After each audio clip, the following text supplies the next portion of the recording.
नमस्कार साथियों, स्वागत और अभिनंदन आप सभी का Vijay Singh study group channel में। मैं विजय सिंह और फ्रेंड्स, हम चर्चा कर रहे थे क्लास 8 की एनसीईआरटी और उसमें हमने पिछला लेसन कंप्लीट किया, लेसन नंबर 8, जो कि हास्यकरण से निपटने के बारे में था। समाज की मुख्य धारा में ऐसे तबके या ऐसे समूह जो समाज की मुख्य धारा में शामिल नहीं है या समाज के किनारे पर हाशिए पर स्थित है, तो कैसे वे सरकार के खिलाफ या कैसे वो संघर्ष जब करते हैं तो सरकार जागती है और उनके लिए कानून बनाती है, विशेष सुविधाएं लेकर के आती है। तो इन सभी के बारे में हम चर्चा कर चुके थे। आज हम चर्चा करेंगे मित्रों लेसन नंबर 9 की, जो कि जन सुविधाओं से संबंधित है, यानी फैसिलिटीज़ की आज हम चर्चा करेंगे। तो मित्रों, अभी तक आपने मेरे चैनल को सब्सक्राइब नहीं किया है, आप ज़रूर से मेरे चैनल को सब्सक्राइब कर लें। बेल का जो आइकन है उसके ऑल पर क्लिक करें ताकि सारी वीडियो का नोटिफिकेशन आपको मिल जाए। क्लियर?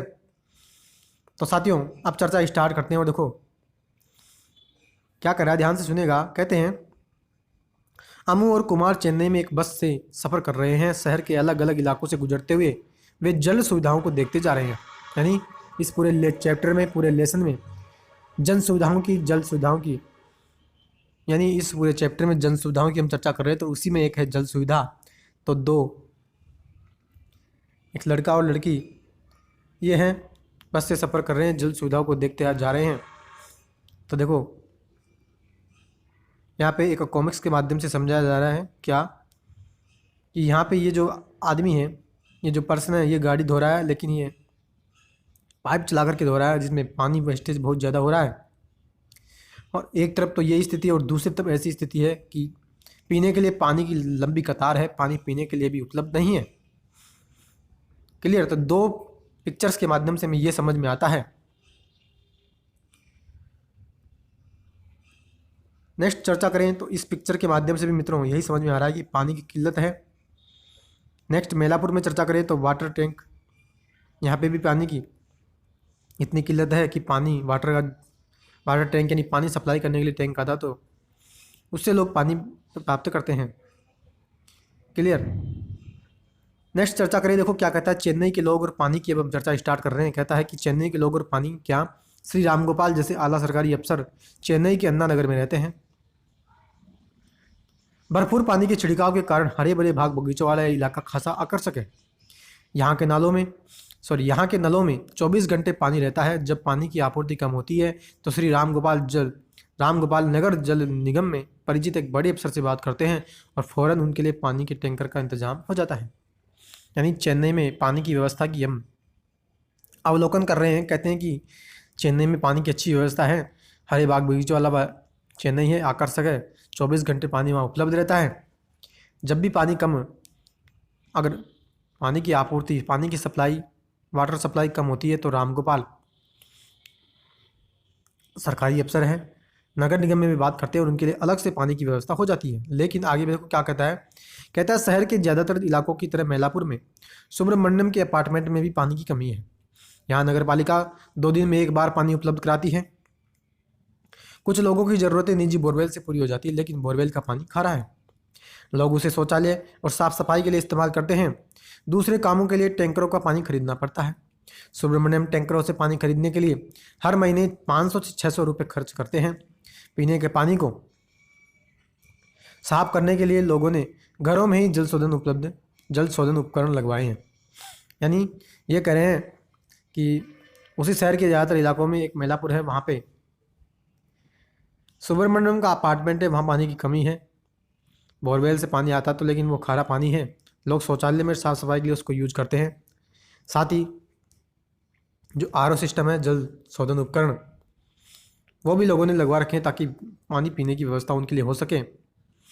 नेक्स्ट बात कही जाती है कि मडिपंकम के एक मकान में शिवा पहली मंजिल में किराए पर रहता है। उसे 4 दिन में एक बार पानी मिलता है। पानी की कमी के कारण वह अपने परिवार को चेन्नई नहीं ला पा रहा है। पीने के लिए शिवा बाजार से पानी की बोतलें खरीदता है। यानी अलग अलग लोगों की स्थिति की चर्चा करके यहाँ बताई जा रही है कि कैसे लोगों के पास पानी की कमी है। तो मकान मणिपक्कम में है, उसमें शिवा रहता है। वहाँ पे तो मित्रों ऐसी स्थिति कि 4 दिन में एक बार पानी आता है। पीने के लिए भी उसको पानी जो है बाजार से खरीदना पड़ता है। नेक्स्ट चर्चा करें, पद्मा घरेलू नौकरानी है, वह सैदापेट में काम करती है और पास ही एक झुग्गी बस्ती में रहती है। उसकी झुग्गी का किराया 650 रुपये माहवार है। उसकी झुग्गी में न तो शौचालय है और न ही पानी का अन्य स्रोत। इस तरह की 30 झुग्गियों के लिए कोनों में एक ही नल है। इस नल में रोज 20 मिनट के लिए एक बोरवेल से पानी आता है। इस दौरान एक परिवार को ज़्यादा से ज़्यादा 3 बाल्टियां भरने का मौका मिलता है। यानी पद्मा घरेलू नौकरानी है, वो काम करती है, पास की झुग्गी में रहती है, तो झुग्गी का किराया भी 650 रुपये है और किराया एक तो ज़्यादा है और दूसरा वहाँ पे न तो शौचालय और न ही पानी का अन्य स्रोत है। अगर वहाँ पानी आता है तो 20 मिनट के लिए रोजाना पानी आता है बोरवेल से, जिसमें ज़्यादा से ज़्यादा आप 3 बाल्टी पानी भर सकते हैं। नेक्स्ट क्या बात की जाती है, नेक्स्ट कहते हैं कि इसी पानी को लोग नहाने, धोने, पीने के लिए इस्तेमाल करते हैं। गर्मियों में पानी इतना कम हो जाता है कि कई परिवारों को पानी ही नहीं मिल पाता, उन्हें टैंकरों का घंटों इंतजार करना पड़ता है। यानी एक तरह से मित्रों पूरी चर्चा जो हम इसमें कर रहे हैं वो कर रहे हैं जल सुविधा की। ठीक है, जन सुविधा और जन सुविधा में जल सुविधा की हम चर्चा कर रहे हैं। चेन्नई में हमने चर्चा की। नेक्स्ट देखो किस बात की चर्चा की जाती है, कहते हैं जीवन के अधिकार के रूप में पानी। जीवन और स्वास्थ्य के लिए पानी आवश्यक है। न केवल यह हमारी दैनिक जरूरतों को पूरा करने के लिए आवश्यक है, बल्कि पीने का साफ पानी बहुत सारी पानी से होने वाली बीमारियों को भी रोक सकता है।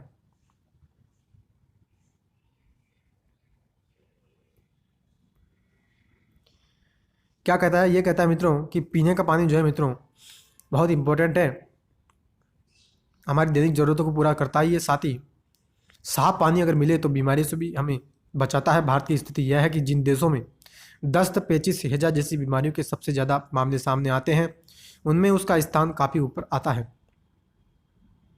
पानी से संबंधित बीमारियों के कारण हर रोज़ 1600 से ज़्यादा भारतीय मौत के मुंह में चले जाते हैं। उनमें से ज़्यादातर 5 साल से कम उम्र के बच्चे होते हैं। अगर लोगों के पास पीने का पानी सहज रूप से उपलब्ध हो तो इन मौतों को रोका जा सकता है। यानी मित्रों पानी की उपलब्धता अगर साफ नहीं होती है, यानी साफ पानी अगर उनको नहीं मिलता तो बीमारियां फैल रही है और पीने के पानी से ज़्यादा बीमारियां फैलने में भारत का स्थान ऊपर है। अगर हम साफ पानी पीने का उपलब्ध करवाएं तो पानी से जो बीमारियां फैल रही है उससे हम लोगों को मौत के मुंह से बचा सकते हैं।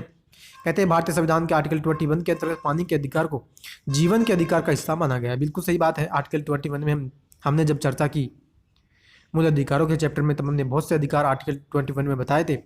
जीवन जीने की स्वतंत्रता का अधिकार, गरिमापूर्ण जीवन जीने का अधिकार, ठीक है, अपनी पसंद के व्यक्ति से आप विवाह करने का अधिकार, विद्युत का अधिकार, पीने के पानी का अधिकार, ठीक है, साफ वायु प्राप्त करने का अधिकार। यानी इसमें बहुत से अधिकार मित्रों शामिल किए जाते हैं।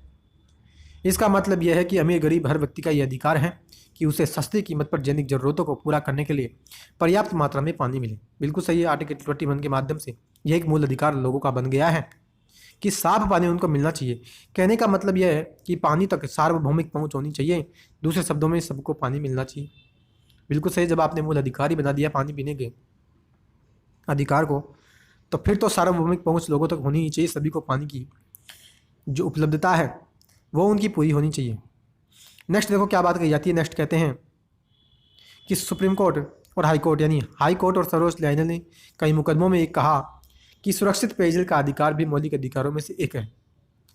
बिल्कुल सही है। 2007 में आंध्र प्रदेश हाई कोर्ट ने पानी में गंदगी के सवाल पर महबूब नगर जिले के किसान द्वारा लिखे गए पत्र के आधार पर चली सुनवाई में इस बात को फिर दोहराया है। पत्र भेजने वाले किसान की शिकायत यह थी कि एक कपड़ा बनाने वाली कंपनी गांव के पास स्थित जलधारा में विषैले रसायन छोड़ रही है। उससे भूमिगत पानी दूषित हो गया है, जो कि सिंचाई और पीने के पानी का स्रोत है। इस मुकदमे के आधार पर न्यायाधीशों ने महबूब नगर के जिला कलेक्टर को आदेश दिया कि वह गांव के प्रत्येक व्यक्ति को हर रोज 25 लीटर पानी उपलब्ध कराए।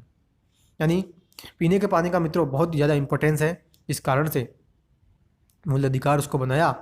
और 2007 में आंध्र प्रदेश का जो हाईकोर्ट है उसने भी पीने के पानी में जब गंदगी मिल रही थी, एक फैक्ट्री के माध्यम से जब किसान ने पत्र लिखा, तो उसके आधार पर हाईकोर्ट ने निर्णय दिया कि जिला कलेक्टर को उसकी, यानी जिला कलेक्टर की जिम्मेदारी बनती है कि प्रत्येक व्यक्ति को हर रोज 25 लीटर पानी उपलब्ध करवाए।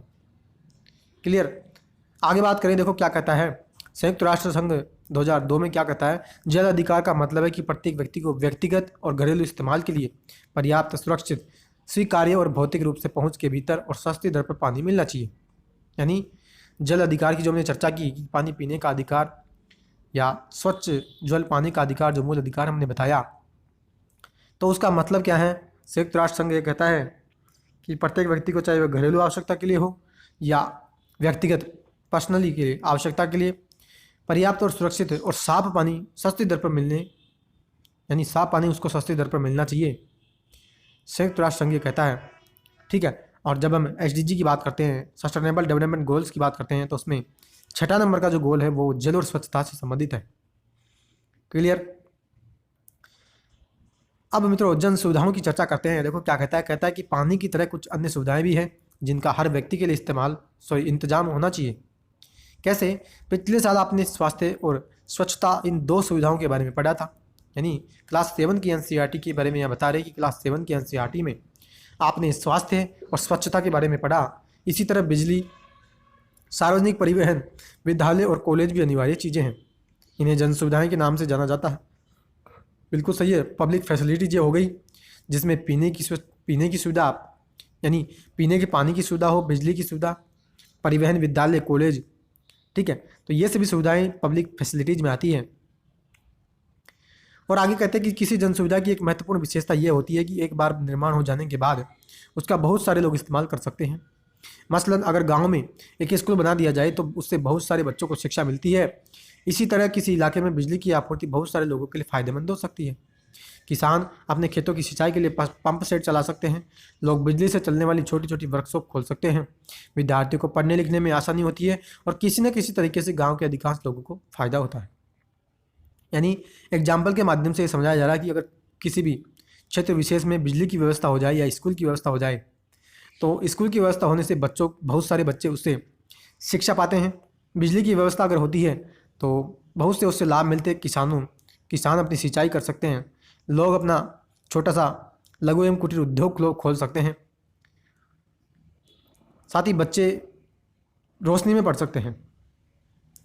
क्लियर? आई होप कि यहाँ तक आपको अच्छी प्रकार से समझ आया है। सरकार की भूमिका की मित्रों अब चर्चा करते हैं। जन सुविधाओं को उपलब्ध कराने में लोगों को सरकार की क्या भूमिका रहती है? क्या कहते हैं कि चूँकि जन सुविधाएं इतनी महत्वपूर्ण है इसलिए उन्हें मुहैया कराने की जिम्मेदारी भी किसी न किसी के ऊपर ज़रूर आनी चाहिए। जी हाँ, यह जिम्मेदारी सरकार के ऊपर आती है। सरकार की बहुत सारी महत्वपूर्ण जिम्मेदारियों में से एक यह है कि वह सभी लोगों को इस तरह की जन सुविधाएं मुहैया कराए। बिल्कुल सही है। सरकार की यह जिम्मेदारी बनती है कि सरकार जब लोगों के माध्यम से चुनकर के आती है, लोकतंत्र के माध्यम से चुनकर के आती है, तो सरकार की भी यह जिम्मेदारी बनती है कि सरकार उनको जन सुविधाएं मुहैया कराए। आगे कहते हैं, आइए इस बात को समझें कि यह जिम्मेदारी सरकार को ही क्यों उठानी चाहिए। ठीक है। कहते हैं, हम देख चुके हैं कि निजी कंपनियां मुनाफे के लिए चलती है। कक्षा 7 की पुस्तक में बाजार में एक कमीज अध्याय को पढ़कर आप ये समझ चुके होंगे। ज़्यादातर जन सुविधाओं में मुनाफे की गुंजाइश नहीं होती। उदाहरण के लिए नालियों को साफ रखने या मलेरिया रोधी अभियान चलाने से किसी कंपनी को क्या मुनाफा हो सकता है? फलस्वरूप कोई निजी कंपनी इस तरह के कामों में दिलचस्पी नहीं लेगी। यानी बिल्कुल सही बात है। जहां कंपनियों को, प्राइवेट सेक्टर को मुनाफा होगा वो उसी क्षेत्र में अपना हाथ डालेंगे, लेकिन जहाँ पे उनको फ़ायदा नहीं होता वहाँ वे किसी प्रकार के काम को करने में दिलचस्पी नहीं दिखाते। तो सरकार ही ये काम करती है कि जन सुविधाएं सरकार मुहैया करवाती है लोगों को। आगे कहते हैं, लेकिन स्कूल और अस्पताल जैसी कुछ जन सुविधाओं में निजी कंपनियों को दिलचस्पी हो सकती है। हमारे पास इस आशय के बहुत सारे उदाहरण हैं। अगर आप शहर में रहते हैं तो आपने कई जगह निजी कंपनियों को टैंकरों या सीलबद्ध बोतलों के जरिए पानी की आपूर्ति करते हुए भी देखा होगा। ऐसी स्थितियों में निजी कंपनियां जन सुविधाएं तो मुहैया कराती है, लेकिन उनकी कीमत इतनी ज़्यादा होती है कि चंद लोग ही उसका खर्च उठा पाते हैं। यह सुविधा सस्ती दर पर सभी लोगों के लिए उपलब्ध नहीं होती। जितना खर्च करेंगे लोग उसके मुताबिक ही सुविधा पाएंगे। यदि यह सामान्य नियम बन जाए तो बड़ी मुश्किल होगी। इसका नतीजा यह होगा कि जो इन सुविधाओं के एवज में खर्च नहीं कर पाएंगे वे सामान्य जीवन जीने से वंचित रह जाएंगे। यानी ये करें कि प्राइवेट सेक्टर जो होता है मित्रों, वो जन सुविधाएं, पब्लिक जो फैसिलिटीज़ होती है उसमें अपनी दिलचस्पी नहीं दिखाता, लेकिन अगर किसी किसी क्षेत्रों में प्राइवेट कंपनियां अगर जन सुविधाएँ मुहैया भी करवाती तो वो बहुत ज़्यादा पैसे उसका इस्तेमाल उसका प्राप्त करती है, ठीक है, जिससे एक आमजन जो होता है, आम आदमी उस सुविधा को नहीं उठा पाता। नेक्स्ट देखो, स्वास्थ्य के बारे में यहाँ क्या चर्चा बताई जा रही है उसकी हम चर्चा करेंगे, लेकिन यहाँ पे कुछ पिक्चर्स के माध्यम से क्या समझाया जाता है। कहते हैं कि भारतीय संविधान 6 से 14 वर्ष की आयु के सभी बच्चों को शिक्षा के अधिकार की गारंटी देता है। बिल्कुल सही है। और इस अधिकार का महत्वपूर्ण पहलू यह है कि सभी बच्चों को समान रूप से स्कूली शिक्षा उपलब्ध हो, लेकिन शिक्षा पर अध्ययन करने वाले कार्यकर्ताओं एवं शोधार्थियों के निष्कर्षों से यह तथ्य सामने आया कि भारत में स्कूली शिक्षा में हमेशा से काफ़ी असमानता रही है। बिल्कुल सही है। भारतीय संविधान में 6 से 14 वर्ष की आयु तक के बच्चों को हमने निःशुल्क और अनायास शिक्षा का प्रावधान हमने किया है। इसको हमने मूल कर्तव्य भी बनाया, ठीक है। और 86वें कॉन्स्टिट्यूशन अमेंडमेंट एक्ट 2002 के माध्यम से मूल कर्तव्य हमने इसको बनाया। साथ ही अनुच्छेद 21 के में प्रारंभिक शिक्षा का अधिकार भी हमने लोगों को दिया है, बच्चों को दिया है। लेकिन फिर भी ये करें कि स्कूली शिक्षा हमारे देश में काफ़ी असमानता स्कूली शिक्षा में रही है।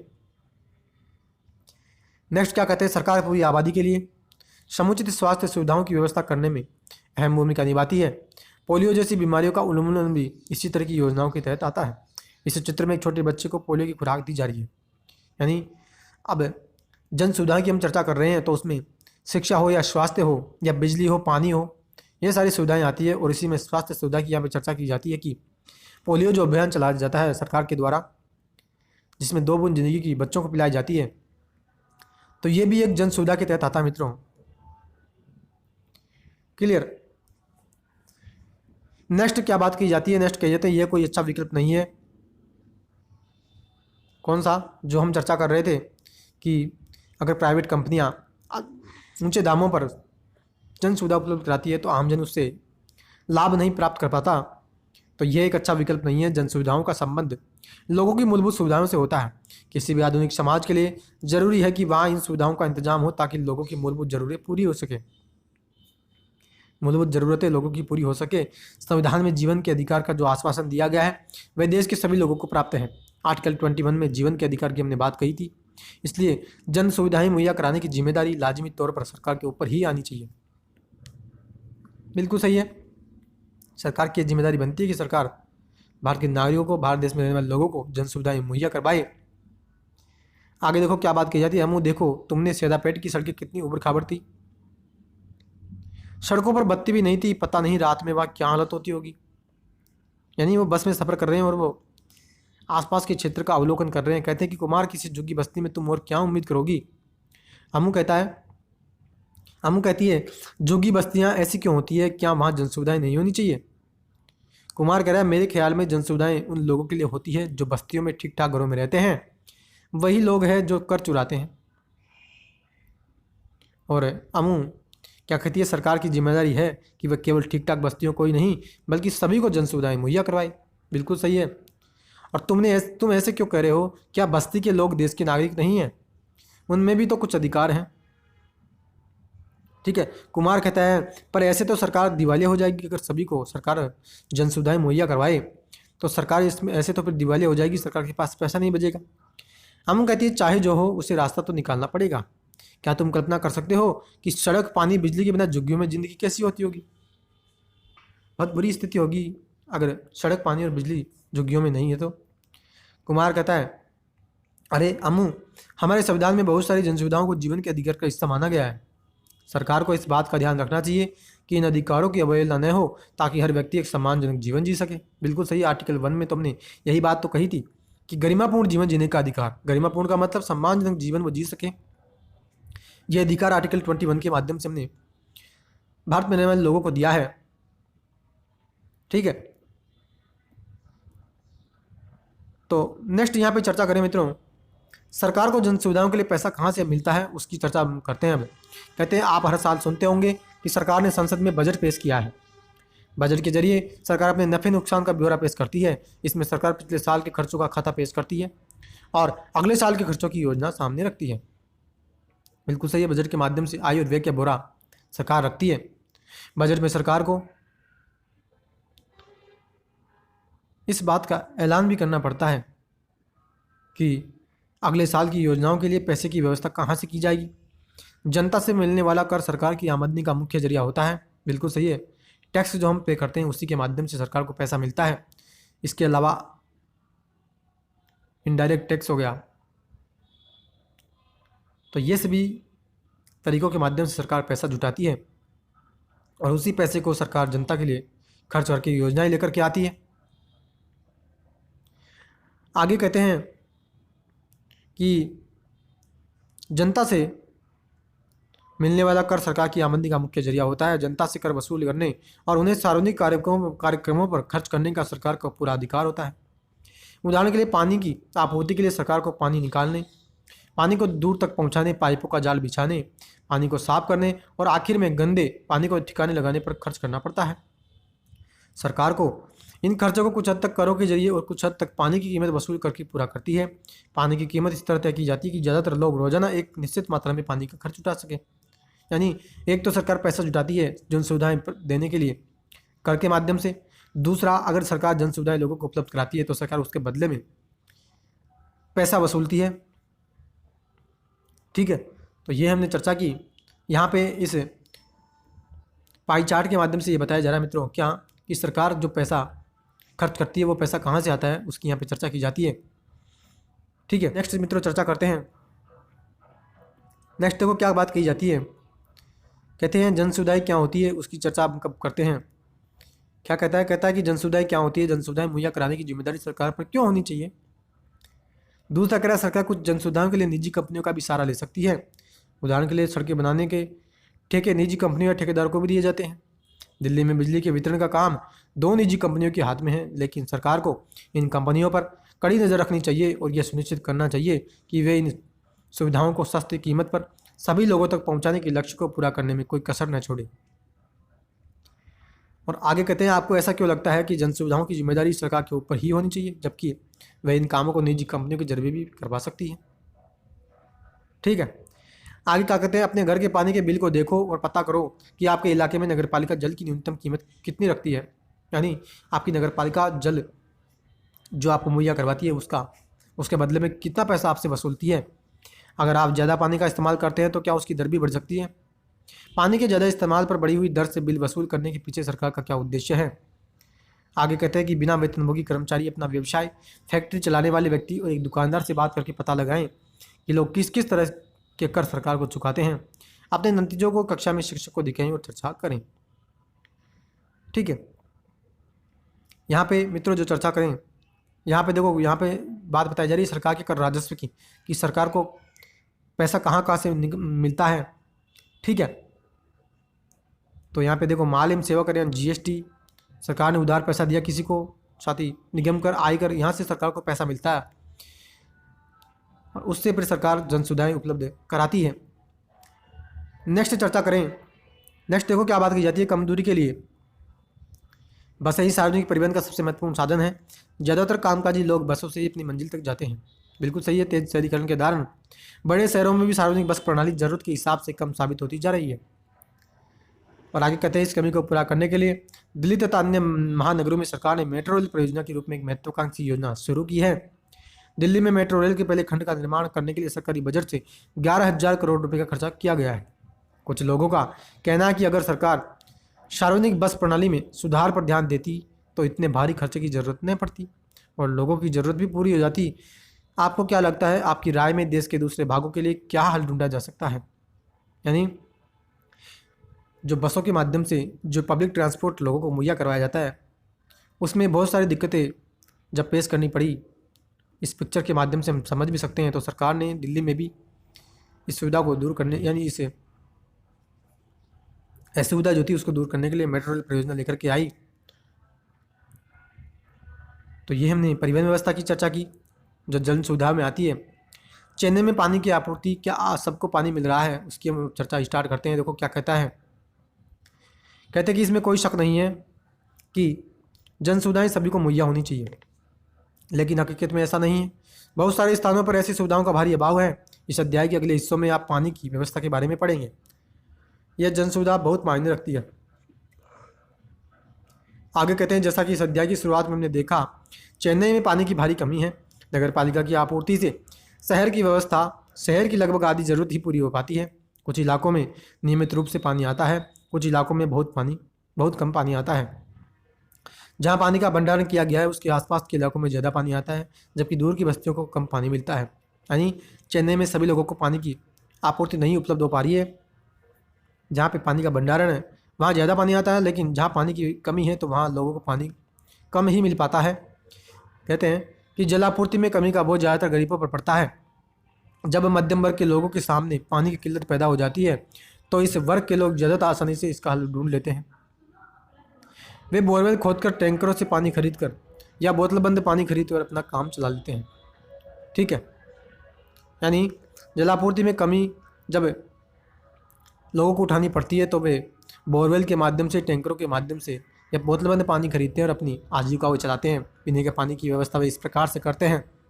नेक्स्ट मित्रों, क्या बात कही जाती है, कहते हैं कि पानी की उपलब्धता के अलावा कुछ ही लोगों की सुरक्षित पेयजल तक पहुंच है। यह इस पर निर्भर करता है कि कोई व्यक्ति कितना खर्च कर सकता है। इस तरह संपन्न तबके के पास ही ज़्यादा विकल्प होते हैं। वे बोतलबंद पानी और जल शोधक उपकरणों के सहारे साफ पानी का इंतजाम कर सकते हैं। इस मद में खर्च कर सकने के कारण इन्हें साफ पानी मिल जाता है, परंतु गरीब इस सुविधा से वंचित रह जाते हैं। लिया जाए ऐसा लगता है कि जिन लोगों के पास पैसा है उन्हीं के पास पानी का अधिकार है। यह स्थिति पर्याप्त और स्वच्छ पेयजल उपलब्ध कराने के लक्ष्य से बहुत दूर है। यानी ये कहना चाह रहा है कि कुछ ही लोग ऐसे हैं जिनकी सुरक्षित पेयजल तक पहुँच है। साथ ही जिनके पास पैसा है वो तो अपनी पानी की व्यवस्था कर लेते हैं, चाहे वो बोतलबंद पानी हो या आरओ सिस्टम लगा करके पानी साफ करके अपनी आजीविका चला लेते हैं। लेकिन जिनके पास पैसा नहीं है, जिनके पास पैसा कम है, वे सुविधाओं से मित्रों वंचित रह जाते हैं। इस कारण ऐसा लगता है कि पर्याप्त और स्वच्छ पेयजल उपलब्ध कराने का जो लक्ष्य है वो सभी तक पहुंच से दूर है। क्लियर।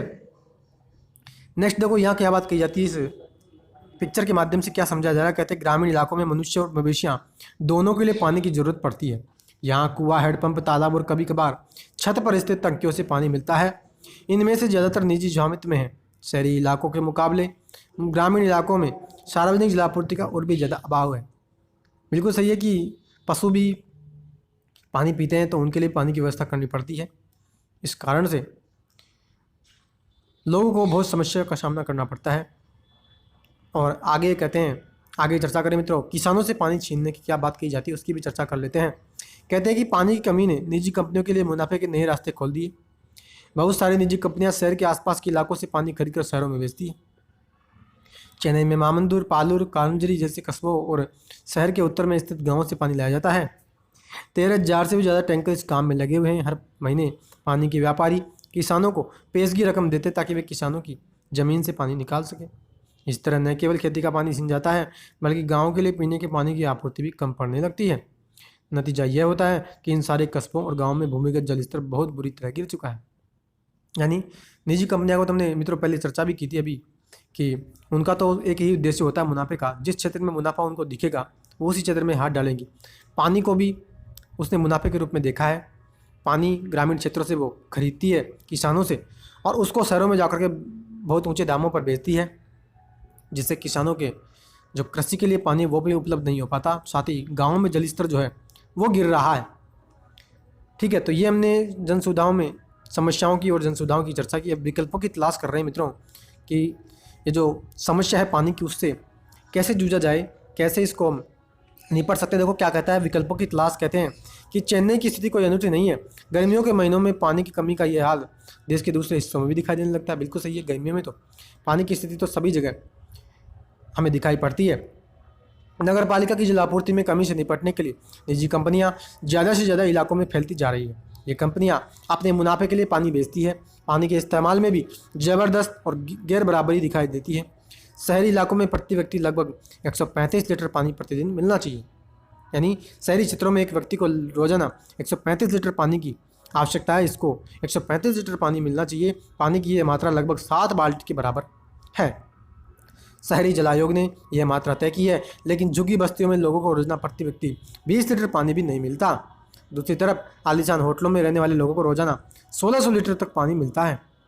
यानी कितनी मित्रों यहाँ पे असुविधा, कितनी यहाँ पे जो है असमानता हमें देखने को मिल रही है पानी के स्तर पर। ठीक है, आगे चर्चा करें। नगर पालिका के लिए जलापूर्ति में कमी को अक्सर सरकार की नाकामयाबी माना जाता है। कुछ लोगों की दलील है कि चूंकि सरकार ज़रूरत के हिसाब से पानी मुहैया नहीं कर पा रही है और बहुत सारे शहरी जल विभाग घाटे में चल रहे हैं, इसलिए जलापूर्ति का काम निजी कंपनियों को सौंप दिया जाना चाहिए। उन्हें लगता है कि निजी कंपनियां ज़्यादा बेहतर काम कर सकती है। यानी नगर पालिका में तो पानी की व्यवस्था उपलब्ध नहीं करा पाती, तो लोग ये मानते हैं कि सरकार पानी अच्छी तरह से मुहैया नहीं करवा रही है, तो इस कारण से पानी की जो व्यवस्था है वो निजी कंपनियों को सौंप दिया जाए ताकि अच्छे प्रकार से हमारे को पानी की सुविधा उपलब्ध हो सके। नेक्स्ट चर्चा कर देखो क्या बात कही जाती है। कहते हैं इस दलील की रोशनी में निम्नलिखित तथ्यों पर विचार कीजिए। दुनिया भर में जलापूर्ति की जिम्मेदारी सरकार पर रही है। निजी जलापूर्ति की व्यवस्था के उदाहरण बहुत कम है। दुनिया में ऐसे कई क्षेत्र हैं जहाँ सार्वभौमिक जलापूर्ति सब लोगों तक पहुँच चुकी है। यानी असमानता हमारे को देखने को मिलती है कि कुछ लोगों तक पानी की उपलब्धता है लेकिन कुछ लोगों तक पानी अभी भी नहीं पहुंचा है। देखो आगे क्या कहते हैं। पोर्तो एलेग्रे में सार्वजनिक जलापूर्ति क्या कही जाती है बात। कहते हैं पोर्तो एलेग्रे ब्राज़ील का एक शहर है। इस शहर में बहुत सारे लोग गरीब हैं, लेकिन गौर करने वाली बात यह है कि दुनिया के दूसरे ज़्यादातर शहरों के मुकाबले यहाँ शिशु मृत्यु दर बहुत कम है। ठीक है, और कहते हैं यहाँ नगर जल विभाग ने सभी लोगों को स्वच्छ पेयजल मुहैया करा दिया है। शिशु मृत्यु दर में गिरावट के पीछे यह बड़ा कारण है। यानी जो हमने शुरुआत में चर्चा भी की थी कि अगर सभी को स्वच्छ पानी मिले तो मित्रों पानी से फैलने वाली बीमारियों के माध्यम से जो लोगों की मृत्यु होती है, बच्चे जो मरते हैं, उसको हम रोक सकते हैं। तो इसी कारण से यहाँ पे उदाहरण दिया जा रहा है कि ब्राज़ील में एक शहर में साफ पानी उपलब्ध कराया जा रहा है जिससे शिशु मृत्यु दर कम हो चुकी है और यहाँ पानी की औसत कीमत रखी गई है और गरीबों से केवल आधी कीमत ली जाती है। विभाग को जो भी वायदा होता है उसका इस्तेमाल जलापूर्ति में सुधार के लिए किया जाता है। जल विभाग का काम पारदर्शी ढंग से चलता है। विभाग को कौन सी योजना हाथ में लेनी चाहिए, इस बारे में लोग मिलकर तय करते हैं। जनसभाओं में जनता प्रबंधकों का पक्ष सुनती है और जल विभाग की प्राथमिकताएं तय करने में वोट के जरिए फैसला करती है। यानी एक अच्छा एग्जाम्पल यहाँ में दिया जा रहा है पानी की व्यवस्था का, जिसके माध्यम से लोगों को पानी की उपलब्धता सुनिश्चित होती है और लोग एक अच्छा जीवन जीने में सफल साबित होते हैं। नेक्स्ट चर्चा करें। कहते हैं कि जहां जलापूर्ति की जिम्मेदारी निजी कंपनियों को सौंप दी गई, ऐसे कुछ मामले में पानी की कीमत में भारी इजाफा हुआ। बिल्कुल सही है, क्योंकि कंपनियों का तो महत्वपूर्ण उद्देश्य ही मुनाफा कमाना होता है। इस कारण बहुत सारे लोगों के लिए पानी का खर्चा उठाना संभव नहीं हो पाया। ऐसे शहरों में लोगों के विशाल प्रदर्शन हुए। बोलीविया आदि देशों में तो दंगे भी फैल गए, जिसके दबाव में सरकार को जलापूर्ति व्यवस्था निजी हाथों से छीन करके दोबारा अपने हाथों में लेनी पड़ी। यानी सरकार को वापस उस व्यवस्था को संभालना पड़ा पानी की को, जिसने निजी क्षेत्र को पानी की व्यवस्था सौंप दी थी। कहते हैं आगे, भारत में सरकारी जल विभाग की सफलता के कई उदाहरण रहे हैं, लेकिन ये उदाहरण कम है और उनकी सफलता कुछ क्षेत्रों में ही सीमित दिखाई देती है। मुंबई का जलापूर्ति विभाग अपने खर्चों को पूरा करने के लिए जल शुल्क के जरिए पर्याप्त पैसा जुटा लेता है। नेक्स्ट क्या बात कही जाती है मित्रों। कहते हैं कि भारत में सरकारी जल विभागों की सफलता के कई उदाहरण रहे हैं, लेकिन ये उदाहरण कम है और उनकी सफलता कुछ क्षेत्रों में ही सीमित दिखाई देती है। कैसे कि मुंबई का जलापूर्ति विभाग अपने खर्चों को पूरा करने के लिए जल शुल्क के जरिए पर्याप्त पैसा जुटा लेता है। हाल ही की एक रिपोर्ट से पता चला कि हैदराबाद में जल विभाग के दायरे में इजाफा हुआ है और उसकी आमदनी बढ़ी है। चेन्नई में जल विभाग ने वर्षा जल संचय के लिए कई योजनाएं शुरू की ताकि भूमिगत जल स्तर में सुधार लाया जा सके।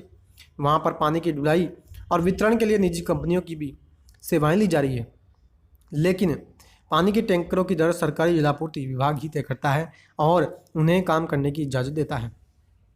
इसलिए इन टैंकरों को अनुबंधित कहा जाता है। यानी पानी की व्यवस्था उपलब्ध कराने के लिए क्या क्या कदम सरकार उठाती है, तो वहाँ पे बात हमें इस पैराग्राफ के माध्यम से बताई जा रही है कि पानी की टैंकरों की जो दर है वो तो सरकारी विभाग ही तय करता है, लेकिन पानी की व्यवस्था टैंकरों के माध्यम से जब उपलब्ध कराई जाती है तो इसको अनुबंधित व्यवस्था कहा जाता है। आगे बात देखो या क्या कही जाती है, उसकी चर्चा करें। कहते हैं मुंबई की उपनगरीय रेलवे एक अच्छी सार्वजनिक परिवहन प्रणाली है। यह दुनिया का सबसे घना यातायात मार्ग है। यह रेलवे हर रोज़ 65 लाख यात्रियों को एक जगह से दूसरी जगह ले जाती है। 300 किलोमीटर से भी ज़्यादा लंबे नेटवर्क पर चलने वाली इन स्थानीय ट्रेनों के जरिए दूर दूर रहने वाले लोग भी शहर में काम ढूंढने आते हैं। इस बात पर गौर करें कि शहरों में रहन सहन की भारी लागत के कारण साधारण मेहनत कश लोग शहर में नहीं रह सकते। यानी यहाँ पे जो रेलवे ट्रांसपोर्ट है उसकी यहाँ पे बात बताई जा रही कि बहुत है। मुंबई जो रेलवे मार्ग है वहाँ ये बहुत एक घना यातायात मार्ग है। वहाँ पे 65 लाख से अधिक लोग यात्री रोजाना एक स्थान से दूसरे स्थान पर जाते हैं।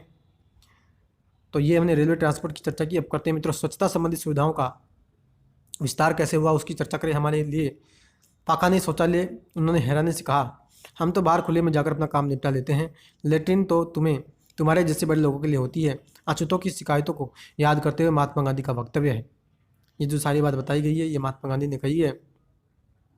क्या बात कही जाती है? कहते हैं कि पीने के साफ पानी के अलावा यह भी जरूरी है कि पानी से फैलने वाली बीमारियों को रोकने के लिए स्वच्छता का ध्यान रखा जाए। लेकिन भारत में स्वच्छता सुविधाओं का दायरा तो जल आपूर्ति से भी छोटा है। यानी मित्रों ये कहना चाह रहे हैं कि पीने का पानी जो है वो साफ तो होना ही चाहिए, लेकिन साथ ही इससे जो बीमारियां फैलती है गंदे पानी से उसको भी हमें रोकना होगा। लेकिन ये कहते हैं कि भारत में जो स्वच्छता सुविधा है वो जल आपूर्ति सुविधा से भी कम है। कैसे कि 2011 के सरकारी आंकड़ों से हमें ये पता चलता है कि भारत के 87% परिवारों के पास पेयजल की सुविधा उपलब्ध है, जबकि स्वच्छता सुविधाएं तो 53% परिवारों में ही उपलब्ध है। यहाँ भी ग्रामीण और शहरी इलाकों के गरीबों की स्थिति ज़्यादा कमज़ोर दिखाई देती है। यानी मित्रों सीधी सी बात, सिंपल सी बात यह निकल कर के आती है कि भारत में जो जल सुविधा है वो स्वच्छता सुविधा से बेहतर है। यानी स्वच्छता सुविधाएं कम हैं, जल सुविधाएं उस स्थिति में ठीक है। अगर हम कंपैरिजन करें, नेक्स्ट बात कही जाती है कि गैर सरकारी संगठन यानी एनजीओ है एक सुलभ इंटरनेशनल पिछले लगभग 5 दशक से यानी 50 सालों से निम्न जाति निम्न आय वर्ग लोगों के सामने मौजूद स्वच्छता के अभाव की समस्या से निपटने के लिए कोशिश कर रहा है। इस संगठन ने 8,500 से ज़्यादा सामुदायिक शौचालय इकाइयाँ और 15 लाख से ज़्यादा घरेलू शौचालय बनाए हैं, जिससे 2 करोड़ लोग इन सुविधाओं का लाभ उठा रहे हैं। सुलभ की सुविधाओं का इस्तेमाल करने वाले ज़्यादातर गरीब मेहनतकश वर्ग के लोग होते हैं।